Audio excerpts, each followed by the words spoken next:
대학에 다니면서 돈 있는 사람들은 거의 다 유학을 했고, 그래서 유학해야 한다는 것이 소망이었습니다. 그 무렵 그 세대들은 유학 못 가는 것이 열등감을 갖고.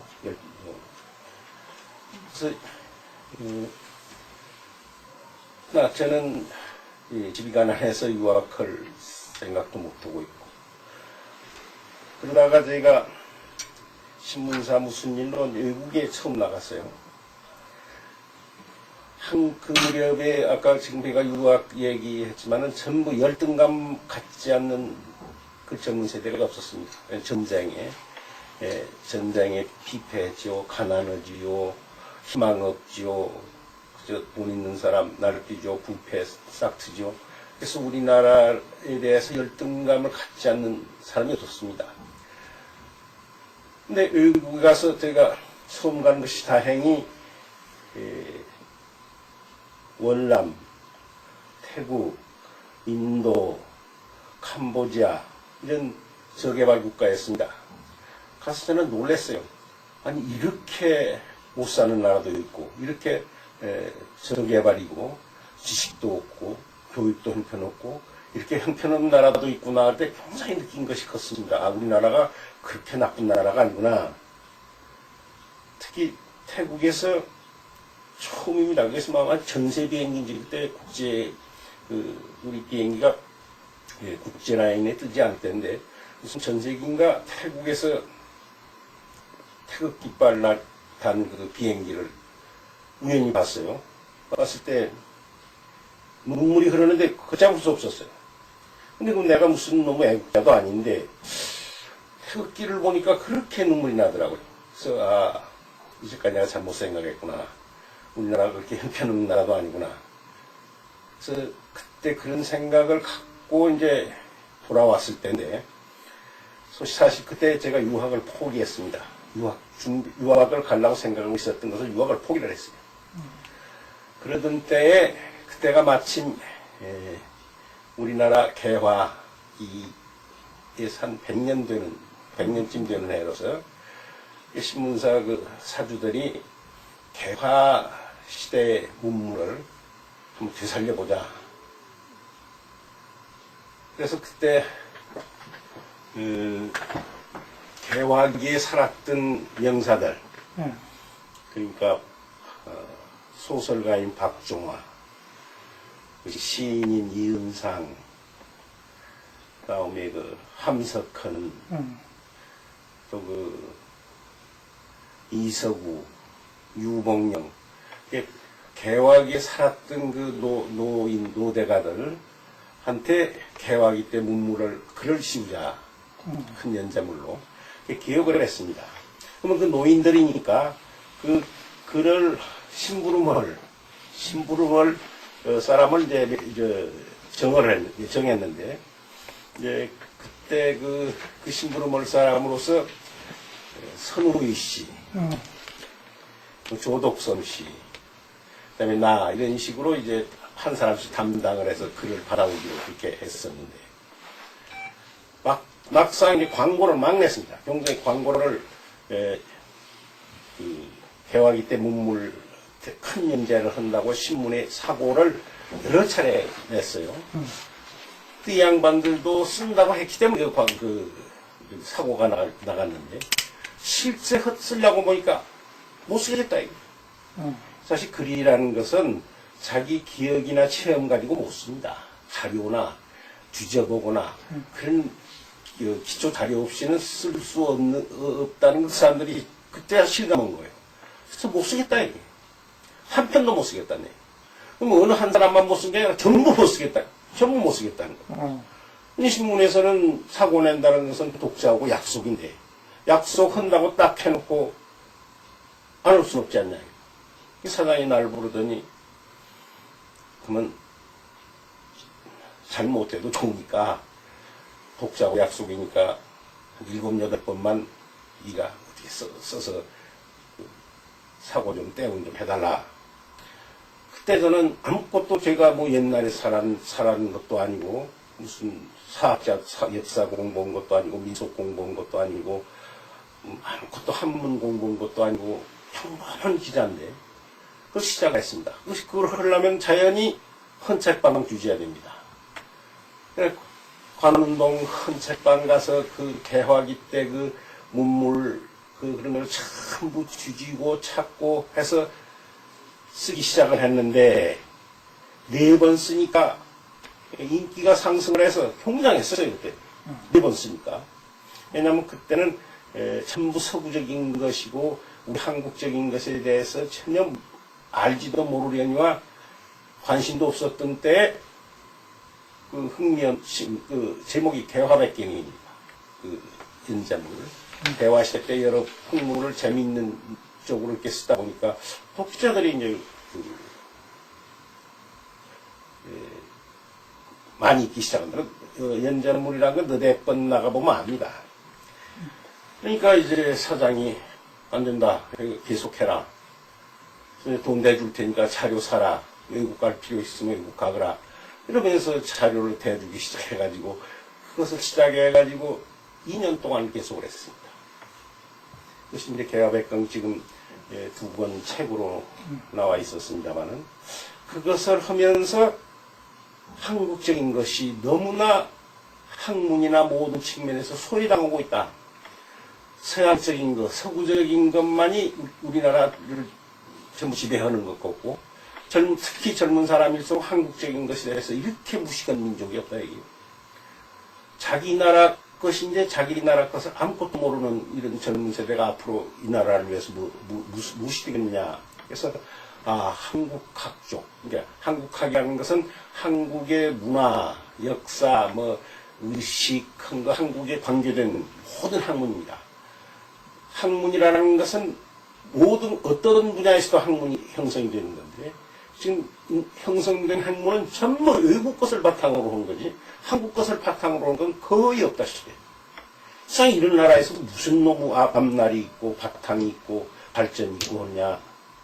그때는 그 절감을 했어요. 그것이 마침내 외국에서 느꼈던 열등감과 이것과 복합이 돼가지고 이게 할 일이 있구나. 우리나라에서 진짜로 할 일이 있구나. 서양 거 공부할 게 아니라 우리 거 공부해도 천여지다. 황무지다. 아무도 또 하지 않기 때문에 굉장히 유리할 것이다 하는 생각도 들고 그래서 제가 그쪽으로 한국학 쪽으로 머리를 돌리기 시작한 것이다. 그 계기가 있다면 바로 그겁니다.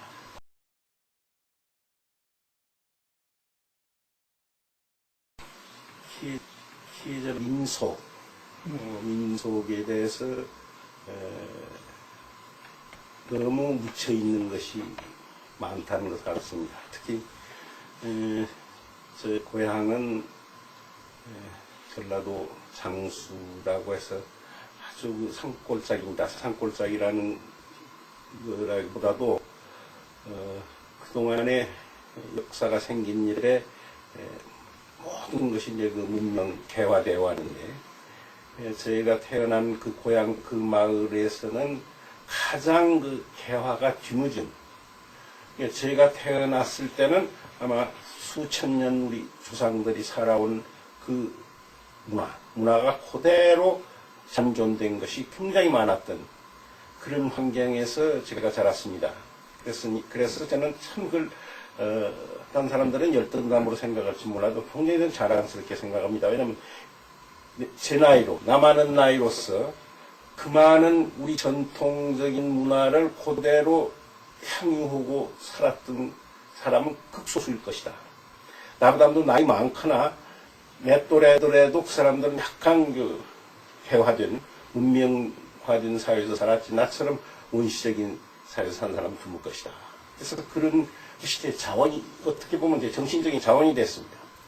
그래서 우리 민속이라는 것은 우리 조상들이 살았던 그대로 살았던 그 형태 중에 제가 그 관심을 갖기 시작했습니다. 그래서 제가 그거에 대해서 논문 쓰는 것이 굉장히 많습니다. 제가 전북대학교에서 명예박사 학위를 받았는데 그 명예박사 학위 받는 것이 바로 그 민속 관계 제가 취합해서 논문 쓴 것이 한 20, 30편 됩니다. 민속 관계 논문. 그 중에 한 대표적인 것을 들면 지금 뭐 영화 때문에 유명해졌습니다만 시바지란 말은 제가 발굴해낸 민속입니다. 또 시바지란 말 자체도 그런 민속은 있었지만 이름이 없었기 때문에 제가 이름을 만든 겁니다. 시바지라고. 시바지를 우리 고향 근처에 시바지라는 할머니를 알고 있었습니다. 제가. 그래서 그 할머니를 추적해서 추구해가지고 시바지라는 민속에 제가 논문을 썼습니다. 그래서 시바지가 이게 발굴하지 않았으면 사당돼버릴 민속인입니다. 왜냐면 그 할머니 돌아가시면 아무도 그걸 증언할 사람이 없었기 때문에. 그처럼 제 고향에 저희가 살았던데 그 원시적 그 수백 수천 년부터 내려온 그 민속을 제가 알고 있었기 때문에 그곳을 파고 들어간 겁니다. 그래서 저는 개화백경 이후에 한국의 민속에 대해서 추적을 했습니다. 그래서 기속이라는 이름으로 조선일보에 쭉 연재도 했고, 그 다음에 그거를 모두와서 책이 한 400권 됩니다. 한국 색다른 민속에 대해서. 그래서 이제 그 민속에 이제 쭉 크다 보니까, 그러면서 저는 이제 외국 출장을 많이 다녔습니다. 1960년대 나 70년대 초만 해도 외국에 나가서 기사를 쓰면 그대로 많이 읽혔어요. 왜냐하면 그때만 해도 외국에 대한 기사가 희귀했습니다. 외국에 나다니면서 느끼는 것이, 야, 의식에 이렇게 큰 차이가 있는 것이구나. 사람 생각이라는 것은 공통성도 있다 해요. 선한 걸 보면 좋아하고 악한 걸 보면 싫어한다. 이것은 이 세상 사람 다 공통된 의식이지만은 조금 더 구체적으로 들어가면은 그렇게 다를 수가 없다. 의식이.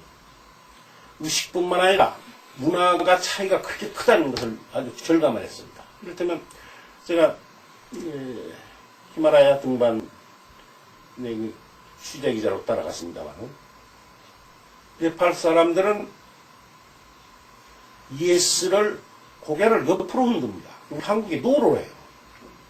물론 노로를 고개를 앞으로 끄덕거리지는 않습니다만 그것 때문에 모든 차질이 컸습니다. 가령 이를테면 그 진군들 일당 흥정할 때도 다 그놈들이 예스 한 것을 나는 노로 생각하고 자꾸 돈을 올려줬단다든지 그런 차질이 자꾸 생기더라고요. 그래서 이 문화의 차이라는 것이 이게 굉장히 큰 것이구나.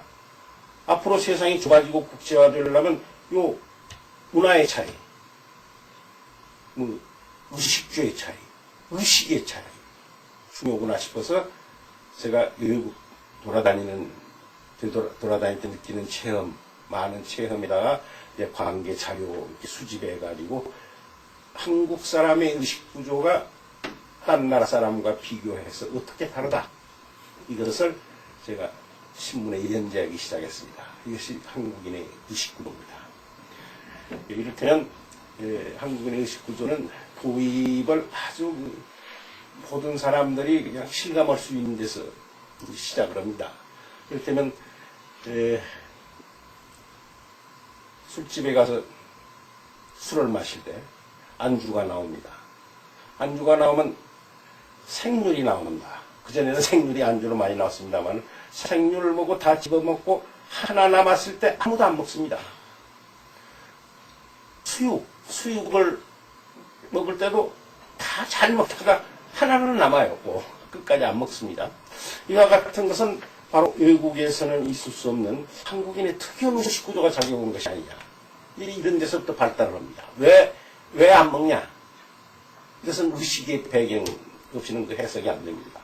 이런 식으로 제가 4권의 신문에 연재된 걸 4권의 책으로 분류해가지고 한국인의 의식구, 우리 한국 사람의 이게 사고방식, 생각의 특유한 것을 그 나라 사람들의 특유한 그런 자질을 동일성이라고 얘기한다면, 아이덴티티스라고 얘기한다면, 문화유학에서 그 동일성을 여러 군데가 있습니다. 난 사고방식의 동일성이 이제 의식구조죠. 우리 한국 사람의 특유한 생각, 사고방식. 그것을 이제 의식구조라는 이름으로 이제 가려는 것 같습니다. 그러다 보니까 이놈의 동일성이 사고방식만 있는 것이 아니더라. 먹는 것도 왜 이렇게 다르냐는 얘기. 서양 사람들은 한 음식 먹고 나면 치우면 그 다음 음식 먹고 다 먹고 나면 치우고 그 다음 음식 나오는 이렇게 하나씩 먹었지. 우리 한국 사람들은 한꺼번에 다 먹고 먹냐. 그 서양 음식들은 뜨거우면 안 됩니다. 물론 차서도 안 되지만은 우리 한국 사람은 뜨거워야만 먹는다는 얘기. 외국 음식들은 거의 물기가 없습니다. 근데 우리 한국 사람 음식은 왜 물기가 이렇게 많냐. 그것이 우연이 없습니다. 우연이란 게 절대 없습니다. 있는 문화는 과학입니다. 어떤 방식에서 꼭 왜 그렇게 되어 있느냐. 이유가 다 있습니다. 이것이 소위 학문입니다. 그래서는 우리 한국 사람의 먹는 거, 입는 거, 집, 사는 거, 이런 것이 돼서 왜 그랬냐. 외국과 다른 게 왜 그러냐. 그걸 과학적으로 추구하는, 그러니까 의식주의 동일성에 대해서 이제 또 생각의 사고방식의 동일성을 가렸기 때문에 의식주의 동일성을 가렸습니다. 그래서 또 책으로 다 나와 있습니다. 이런 식으로 저는 우리 한국 사람의 한국 사람다운 존재가치, 외국과 다른 것, 왜 그렇게 됐느냐, 그런 것을 이제 사고방식부터 의식주 문화부터 이제 모든 것에서부터 자꾸 이렇게 하나씩 해서 축적돼요. 그래서 지금 현재 한국 학관계만이라도 정확하게는 모릅니다. 지금 저도 한 110여 권의 책이 나와 있습니다.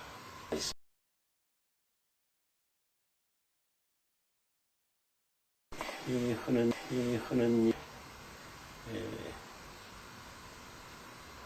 뉴스를 보도하는 일, 새로운 소식을 알리는 일, 그 다음에 하는 일에 대해서 옳다 그르다 비판하는 일, 또 시사와 관련돼서 교양을 주는 일, 그것에 대해서 왜 저런 일이 일어났냐, 그전에도 이런 일이 있었냐, 외국에서는 이런 일이 있을 때 어떻게 했냐, 이런 그 자체에 대해서 지식, 교양을 주는 일이 크게, 딴 기능도 있지만 크게 세 기능으로 나눠볼 수 있습니다. 근데 지금 신문에서 이제 뉴스는 이제 바로 전 보도기능입니다. 보도기능이고 뭐 사설이란다든지 그건 이제 그 비판기능이에요. 그러나 제가 세 번째 얘기하는 그 뉴스에 대해서 지식을 주는 것. 그 전에 이런 있었는지, 있었다면 어떻게 대했는지, 외국에서 있었는지, 외국에서는 어떻게 있었든지, 이렇게 그 반개 지식을 주는 것은 그 시사성, 뉴스에 대해서 이해를 하는데 굉장히 중요한 요인입니다. 특히 깊이 생각한다든지, 그걸 가지고 앞날을 어떻게 해야 한다든지 할 때는 그런 것이 더욱 중요합니다. 근데 우리 한국의 신문에서 두 가지는 있습니다. 보도하고 비판은 있지만은 제가 방금 얘기하는 제3의 요소는 없었어요. 그래서 저희가 사주한테 가서 이런 거 한번 해봅시다. 그때 나오는 뉴스 가지고 그 뉴스 이런 것이 있다. 이건 됐다 안 됐다. 그것만 가지고는 안 되지 않습니까? 그 뉴스를 보다 깊이 이해하는 그런 하나를 시작합시다. 길면 안 읽습니다. 별로 또 알맞게 그렇게 해서 이제 그 양을 정해서 이제 그 시작했습니다만, 그러니까 이 개척 이제 새로운 분야입니다. 다지고 보면 이거 비판도 아니고 그건 뉴스도 아니고. 그래서 이제 다들 시작했을 때 뭐 15회쯤 나가면 많이 나갈 것이다. 15회 넘으니까 30회로 끝날 것이다. 끝나가니까 한 50회 하면은 이건 뭐 기적이다 이랬는데 제가 지금 5천이 넘어서 지금 6천으로 다가가고 있습니다만은 매일 그때 시사. 이게 신문에 쓰기 때문에 시사적인 것을 쓰려면 편합니다. 그러나 신문이기 때문에 시사와 연관된 걸 쓰지 않으면 안 됩니다. 테마가. 그러면 그 연관된 테마를 잡으면 테마 잡기가 그렇게 어렵습니다. 지금 누구든지 딴 얘기할 때 쓰는 것이 자료 가지고 다들 묻습니다. 어디서 그렇게 자료가 하느냐 하면 자료 얻기보다도 더 어려운 건 테마 잡기입니다. 왜냐하면 테마도 너무나 시사는 되풀이합니다. 미국 대통령 선거가 제가 그거 쓰기 시작은 한 번입니까? 5번, 6번 선거를 해요. 우리나라에서 돈 처먹고 부정부패한 게 한두 번입니까? 지진 난 게 한두 번입니까? 이런 식으로 아주 너무 겹어지니까 그런 겹어질 때 고민이에요.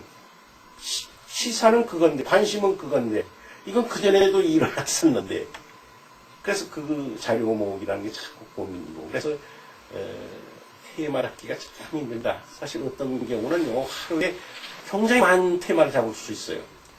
그러나 어떤 경우는 2주, 3주까지도 테마가 못 잡을 때가 많습니다. 그때 이제 가장 고충이 심하고, 테마를 잡으면은 이제 거기에 관계된 자료를 이제 취합해야 됩니다. 자료가 이 동서고금으로 잡아봐야 된다. 동서고금으로 자료 잡으려면 이제 어권이 문제입니다. 어권. 책을 봐야 되는데, 책을 보려면 외국어를 해야 된다. 동서고금 하려고 하니 최소한도 어권이 넓어야 된다 이겁니다. 첫째, 우리나라 것 같으면 한문으로 해야 돼요. 중국 거도고, 가장 우리한테 문화적인 영향이 많은 중국 거 하려다 보면 한문으로 해야 된다. 우리 옛날 것도 한문이기 때문에. 그 다음에 또 서양 거 하려면 최소한도 영어 해야 돼요. 또 우리도 같은 문화권이기 때문에 비교하기 위해서는 일본말도 해야 된다. 이런 식으로 어권이 필요한다면 어권에 이제 고통을 느낀 겁니다. 저희는 다행이랄지는 몰라도 저희 세대는 말을 배우려고 해서가 아니라 시대에 아주 부러운 세대죠. 그 세대 자체가 말을 하지 않으면 안 할 수 없게 그렇게 되어 있었습니다. 능숙하게는 못할지언정 태어나자마자 서당 가서 공부시키고 한문 하지 않으면 안 됐습니다. 기초적인 한문이 뭐라는 건 알 수 있을 만한 한문으로 해야 되죠. 저희는 일제 때 학교를 했기 때문에 일제 때 일본말을 안 할래 안 할 수 없게 됐죠. 특히 일본말은 한문이 기초가 되기 때문에요. 일본말 자체를 하면 한문에 굉장히 많은 교양을 지식을 줍니다. 한문에서. 그래서 해방되고 나니까 영어 안 했다가는 병신들이 아니냐 이게. 그래서 하려고 공부를 굳이 익히려고 해서가 아니라 시대가 우리를 그런 말을 하지 않을 수 없게 거기다 이제 조금만 이제 더 연구를 한다든지 애써서 하면은 이제 해득은 할 수 있을. 다행히 저는 그런 세대에 있었기 때문에 제가 외국어를 하려고 한 게 아니라 그런 여건이 주어졌다. 동서고금의 자료를 모을 수 있게 하는 여건이 주어져 있기 때문에 그래서 이것이 가능해졌다. 아마 공부해서 그거 하려다가는 힘들 겁니다. 어떻게 한문을 하며 영어 하는 사람만 있을 수 있을 겁니다. 한문을 어떻게 하며 일본말을 어떻게 할 수 있으면 그 자료 볼 수 있을 만큼. 그래서 저는 그런 흐름, 세대가 불행한 세대죠. 부러운 세대로서 그런 도움을 보지 않았느냐. 그래서 동서고금 지식을 흡수하기도 자연히 그러자면 그 관계되는 책. 그래서 저는 여행을 자주 나갑니다. 아니 이게 그 옛날에는 취재 여행을 자주 나갔지만은 지금은요 이 자료 수집으로 여행을 많이 합니다. 그래서 단골들도 많습니다. 미국에도 많고 대만에도 많고 얼마 전에 북경에도 이제 자료가 있고 일본에도 많습니다. 그래서 자료를 많이 수집해서 필요한 그때부터 시사에 나온 필요한 것을 하면은 그 자료 약간 이제 클래스파이 해가지고 분류하거나 색일 만들어가지고 뒤져서 그렇게 찾아냅니다. 그래서 이렇게 한 토막 한 토막 매일 이렇게 모아서 한 토막 토막 내기를 해서 지금 20년째 하고 있습니다.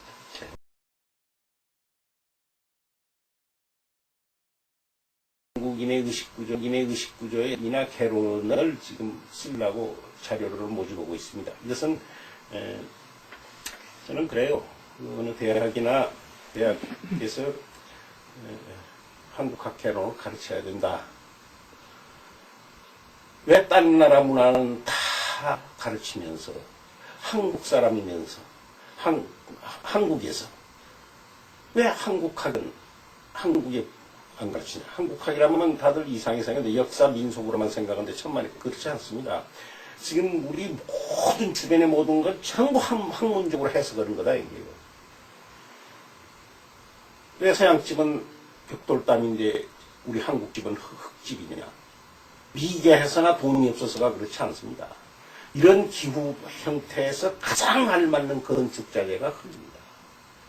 그럼 그것을 알면은 흙의 과학을 알면은 그 흙을 고증화할 수 있는 단단한 그 건축자재로 연구 발달시킬 수 있다.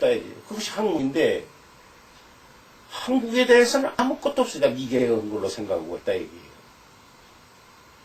그래서 한국학 개론을 학생들한테 가르치려면 개론을 가르쳐야 됩니다.